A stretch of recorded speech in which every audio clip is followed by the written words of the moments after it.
Hello and welcome to the July episode of What's Cooking Rutland. I'm Bethany Yon. I'm a nutritionist at the Vermont Department of Health and part of Rutland's Nutrition Coalition that brings you this show each month.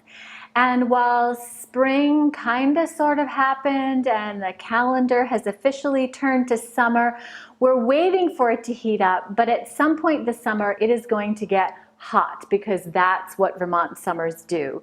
And so we're calling this show today, It Is Too Hot to Cook. So I am bringing one of my new favorite guests back again, Brittany Collette. Brittany is a columnist for the Vermont Food Bank, just a wonderful chef. You saw all of her amazing knife skills and garnishing skills a couple of months ago. And she's back to share with us, we're going to talk about foods that if you prep ahead of time when it's not too hot to cook, that you can put together some easy meals in the kitchen for your family without having to heat it all up when it's 90 degrees and humid. Too hot to cook. So we have, it was really fun to kind of poke around for some recipes. So given that we've got a hot theme here and thinking about July picnics and such, we're going to start out, we've got a breakfast, lunch, dinner, and dessert ready for you guys today. We're going to start out with a peach pie smoothie. So that could be a fun breakfast.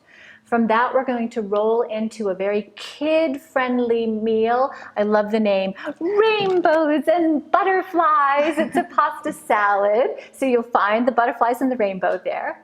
And then dinner using some leftover grilled chicken, or if you didn't grill chicken, cheat and buy rotisserie chicken so you don't have to cook a whole chicken. So it's going to be a chicken nacho salad plate. And then we're both like really excited to try banana ice cream. Some of you are going to be laughing at me because you're like, Bethany, seriously, you haven't made this before, but using frozen bananas to make ice cream. So that's our show. So here we go. It's too hot to cook. And so we're going to start with frozen things. So Brittany's going to lead us through this peach pie smoothie that is kind of sort of a dump and blend. And so what's going into that recipe? And I'm going to go cheat over here and take a peek as well. So we add some low-fat yogurt, and then we're going to add some unsweetened peaches, and we can add agave or honey for sweetener, and then just some herbs, some cinnamon and nutmeg.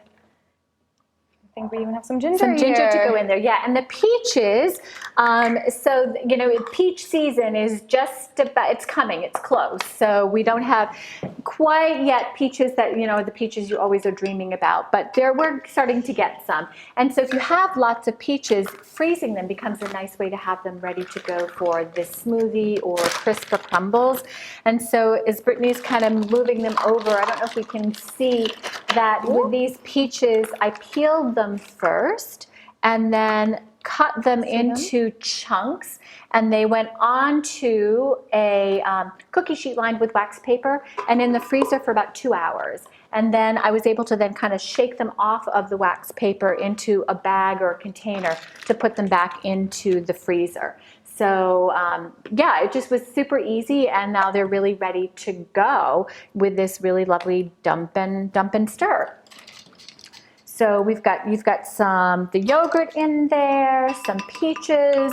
You have your choice of maple syrup or agave or honey. I see you're going with the agave. Yes. I can pour out some milk for you. So we have some non-fat milk, about a half a cup, right? Yes, is that what it exactly. Is? So I didn't measure this ahead of time, so use the measuring cup. Some vanilla. Do your kids like peaches? They love peaches. Yeah. Because I'm thinking, you know, peach pie is the theme here with peaches, but this is smoothie land. So what other fruits you really like?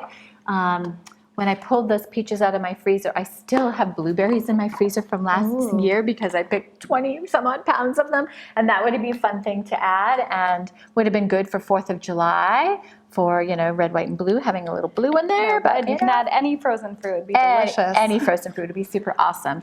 So that was a really fun way to do a pinch of ginger. That was really fun. I saw you just kind of shake it into the cap there. Clever. Have to shove your hands in it. Perfect. So I think we've got everything, right? So We do. just everything into the blender, and then let's see how this goes. If we can shut it. I know. 4 hands.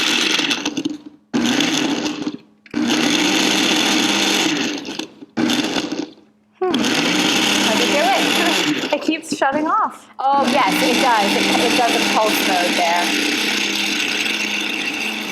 All right. I think it looks great. I have no control over this blender. Yeah, I haven't quite mastered it yet either. So how does it look? Does it look nice and smooth? It does. It does. Ooh. Okay, so we're going to pour some of this into, we've got a couple of big old mugs as opposed to little glasses. A few little chunks, but isn't that what smoothies are all about? So did you want to, we'll toast a little sample here and then move on to lunch.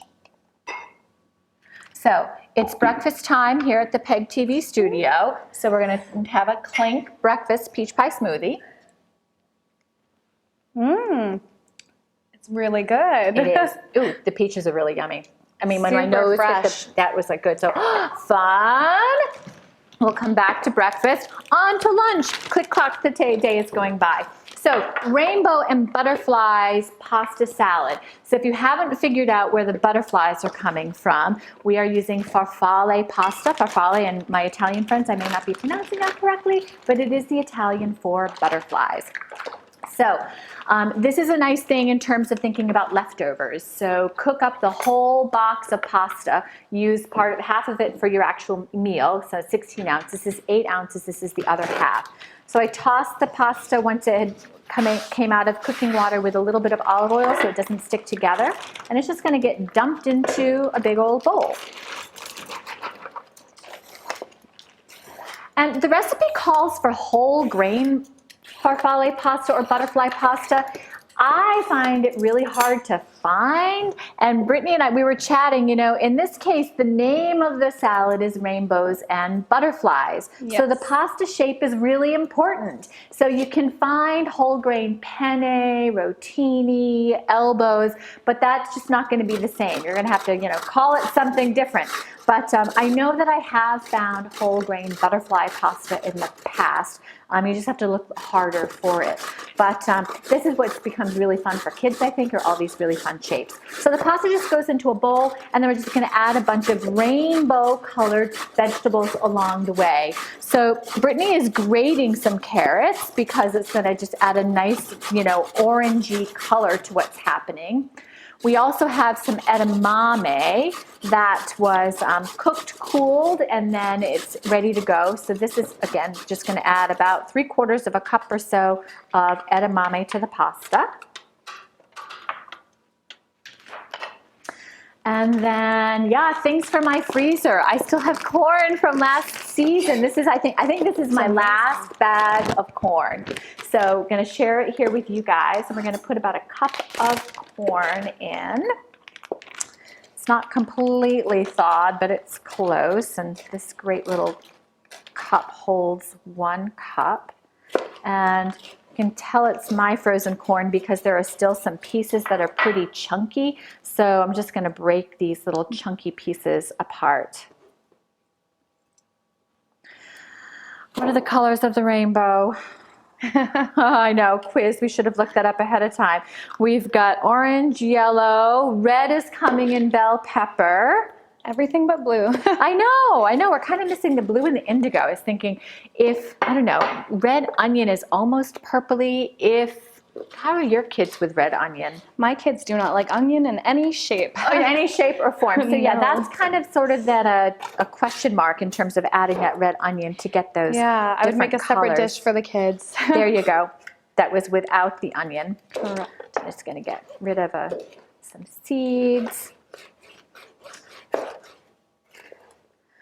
So yeah, I like you're doing shreds and slices, and you've got a whole bunch of really, tell me about those peppers. Where did you score those beautiful little peppers? Actually at the Vermont Food Bank at the Parent-Child Center.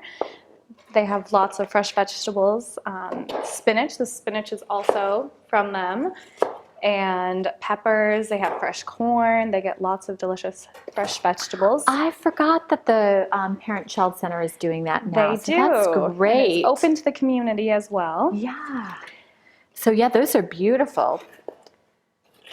Thank you.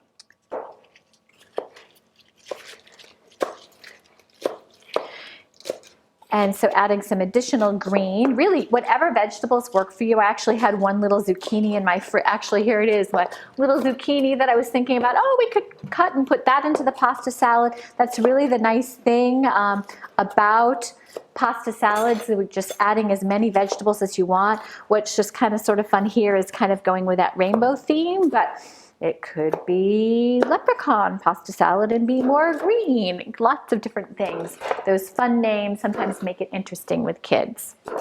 And so everything is just a dump right on in. All right, are you ready to add to my bowl here? I am. Tomatoes, Look at you go. Spinach. Because how old are your kiddos again, Brittany? My youngest will be 2 in October, and then my older 2 are both 5 and 6 this month. How fun. So a really full range in terms of both what kids like to eat or don't like to eat. So one of the nice things we were talking earlier, shredding carrots instead of cutting them into circles or something, thinking about choking hazards. And when you've got littles, they really need to think, you need to think about how big of something can go down that little throat. So cutting the cherry tomatoes or the grape tomatoes in halves or quarters means that they're going to go down a whole lot easier. Oh, this is beautiful. More green, little slices. And then all we're going to do is just very simply, because it's all this beautiful vegetable, is just drizzle it with a little bit more oil. Sorry, Donna Hunt, I am not measuring. Adding about 2 or 3 more tablespoons.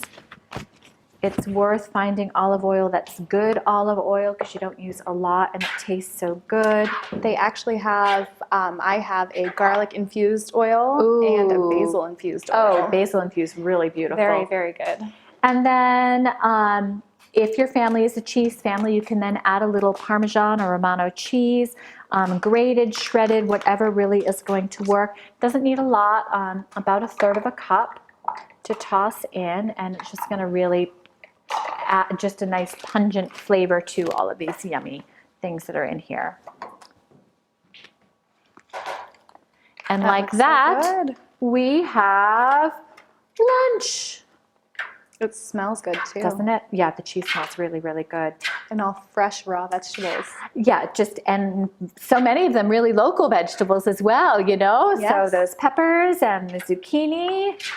And then eventually, the spinach is local. Eventually, the rest of the peppers and the carrots will be local. The corn from my freezer.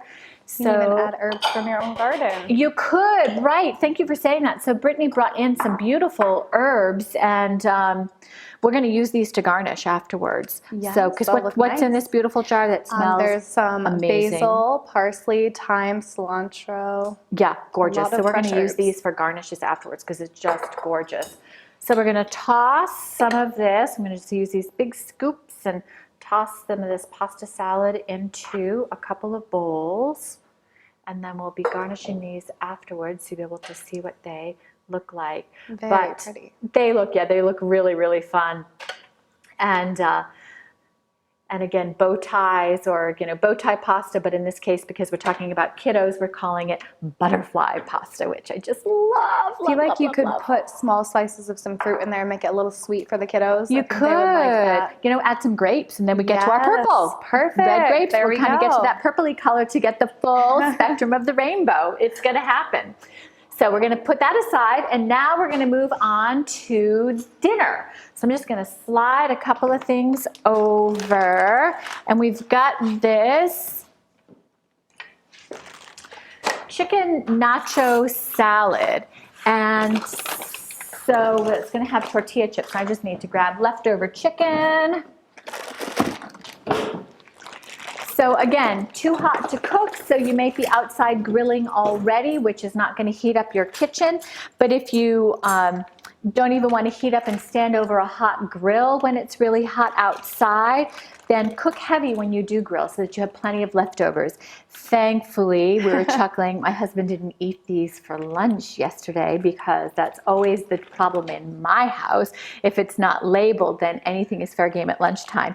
So should that happen to you and your planned leftovers get gobbled up by somebody, with this particular recipe, you could always then add beans to the top of it, which we might do anyhow just for more garnish and color. But it calls for having this chicken shredded. And so We I can am try. passing this over to a cooking pro to see if she can shred my first grilled chicken of the season, as opposed to just chopping it really finely. So I'm going to let you guys look at what's going on there while I talk about a WIC code, because I will come back to that. Is that really going to work? Oh my gosh, I'm going to get you a bowl. So while Brittany is doing a fabulous job shredding my leftover chicken, the WIC code is up on the screen. So if you are a participant in the WIC program or know someone who is, watch this show and call your local office with our secret code, July 9th, 2019, Too Hot to Cook, and then that will keep your food benefits going, the family's benefits going for another 3 months. So this show, watching this show and being a part of what we do here today counts as a second nutrition education activity for WIC. And so can you shred and talk at the same time? I can try. Awesome, awesome, because Brittany's going to share with you that she's got such great cooking skills. I'm like so impressed by this. Brittany's going to be working with us to do a cooking program, a class in September. So I'm going to start cutting avocado and I'm going to let you talk about that. Thank you. I'm going to be working with the WIC and the Parent Child Center September 25th at Grace Church, 5 to 6 p.m. I'm going to be teaching a cooking class. You can bring your children. Children are welcome. And it is a free class. And if you would like to join, just call the number at the bottom of the screen and get a hold of Justin at WIC. I would love to see you there and sharpen up on your knife techniques and learn a few healthy meals for your family. Awesome. So exciting. That's going to be great. That's going to be really, really great. So, and I always love the concept of knife skills, as here I'm like whacking away at avocados. So and I think everybody remembers we've done plenty of avocado lessons in the past of, basically these are nice ripe ones. So cutting it in half, comes apart, then whacking that seed in the middle, giving it a turn, and out it comes. Now these were not beautifully ripe when I first purchased them.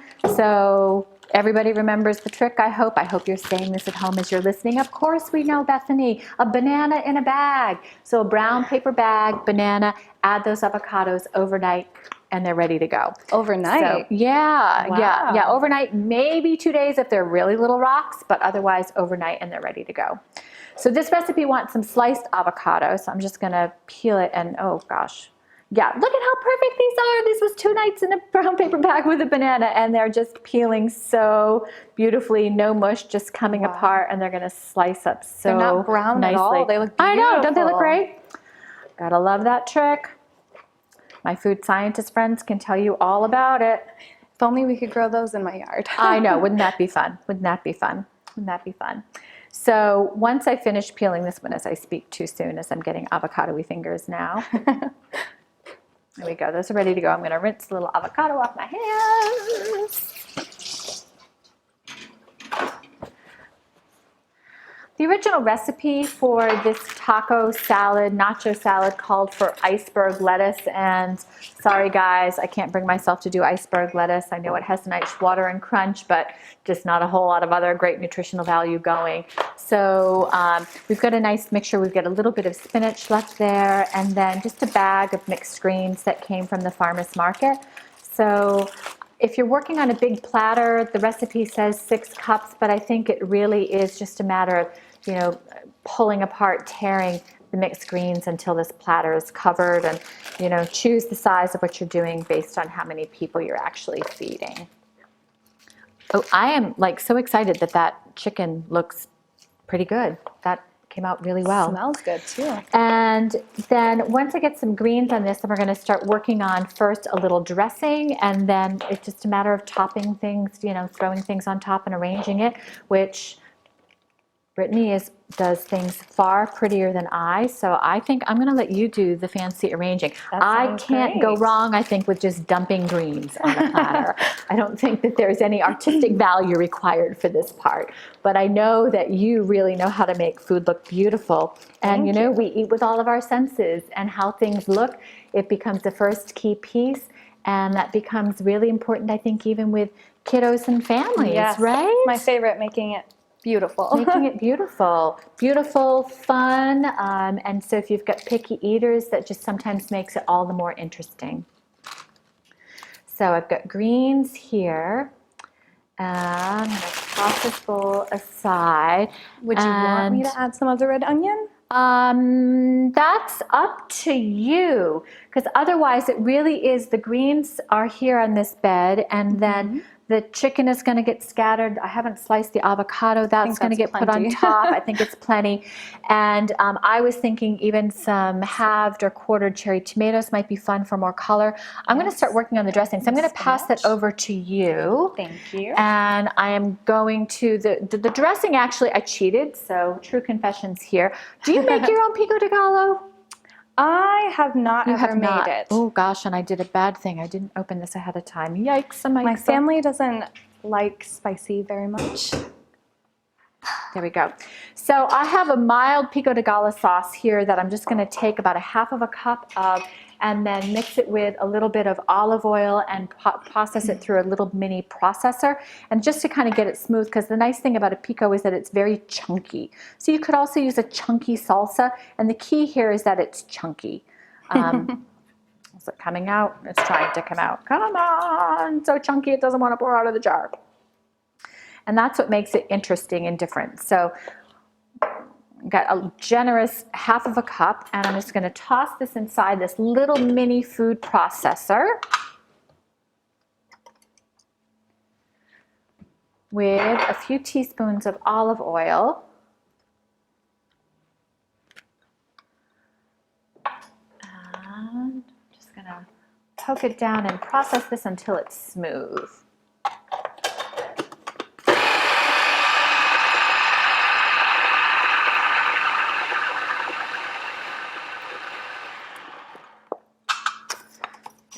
More.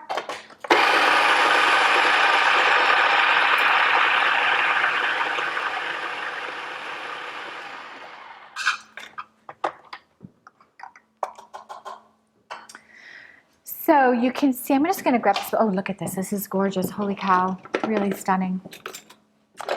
So you can see, I'm going to stand over here next to the tray, that this is much smoother now than it was all chunky. So I'm going to let you go ahead and garnish that on top, drizzle that over the top, and slice some avocado. Smells really good.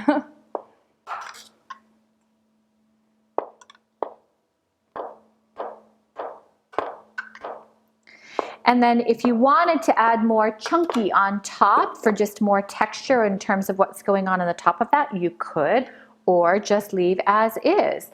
So yeah, come on over, since we don't want to have to go too far with the avocado. I'm going to let you do things beautifully. I'm just going to dump. So, but yours is going to come out much prettier than mine. And again, if you have a family that doesn't like a lot of chicken, you could go with less chicken and put a bean on top instead, whatever kind you enjoy, black beans, pinto beans, kidney beans, or add them as well in addition, just a little bit more protein and a vegetable protein. And see, yours is like way prettier than I ever.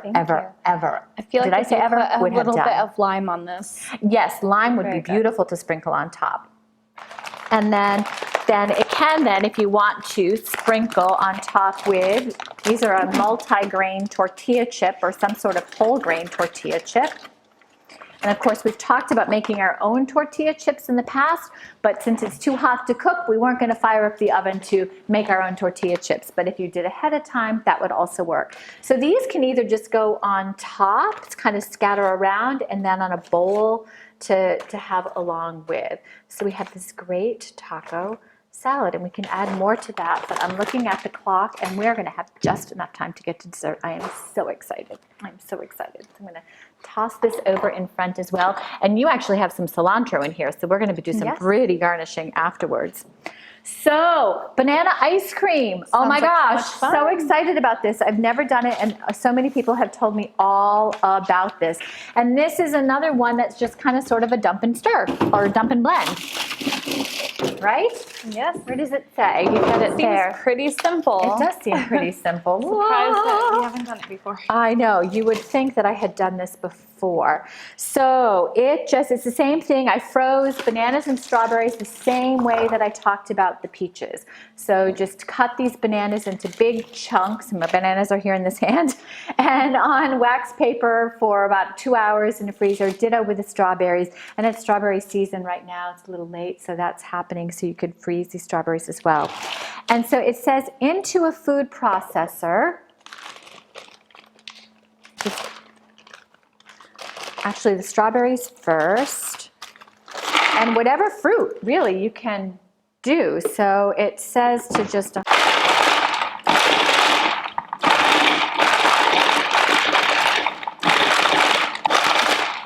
we've pulsed until we've gotten to some smaller chunks of strawberries. And now we're going to toss in the bananas. And the recipe says that this is going to be fussy. So this is going to take a lot of pulsing, stopping, moving with a wooden spoon. And then at some point it is magically going to turn to cream. We shall see how long magic takes. So here we go. All right, I'm just going to move stuff around because it's definitely all in chunks and waiting for that magic creamy moment.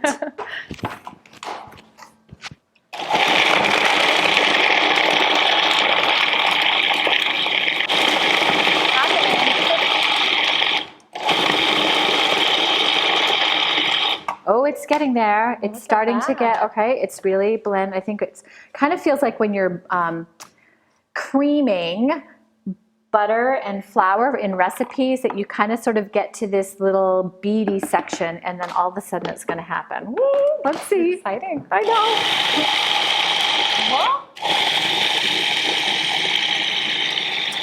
It is. It's magic is happening. Oh my gosh, I'm so excited. All right, we need to move around. I think that it's full, but I can see where it's getting creamy on the bottom. Adventures. All of my friends are like laughing at me.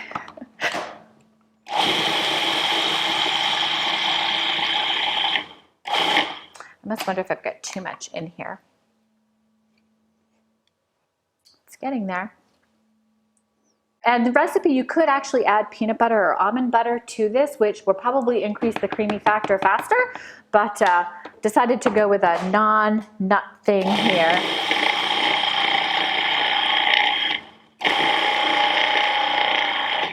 Well, I think we've got some cream happening. So let's grab a spoon. I'm just curious, and then I might keep pulsing away at it.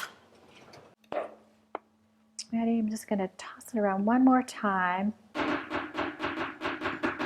I do think it's pretty close.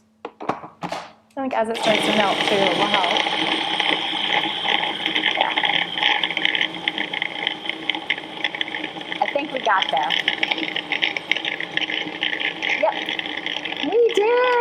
We did. We got there. We got to creaminess. So you can kind of see it. Again, it reminds me of working with a dough and a food processor that eventually it just all of a sudden comes together and lumps on the side. So we're going to put some of this. I don't have an ice cream. I should have brought an ice cream scoop with me. And you can see that it's really coming out in this beautiful little chunk. So I'm going to use my wooden spoon. So, oh yeah, beautiful. It takes patience. One of the virtues I lack, so I will readily confess. But it does get nice and creamy, so we're not torturing you with 1,000 seconds of food processor going. It looks more like frozen yogurt. It does look like frozen yogurt, doesn't it? So we're going to grab some spoons, and because, you know, even though we weren't heating anything up, standing and slaving over this food processor, it got hot in this kitchen no matter what. So we're going to finish off with our own little frozen fruit, our banana strawberry ice cream here, and we'll see you next month. Thank you so much for joining us. All right. Ooh, nice and creamy.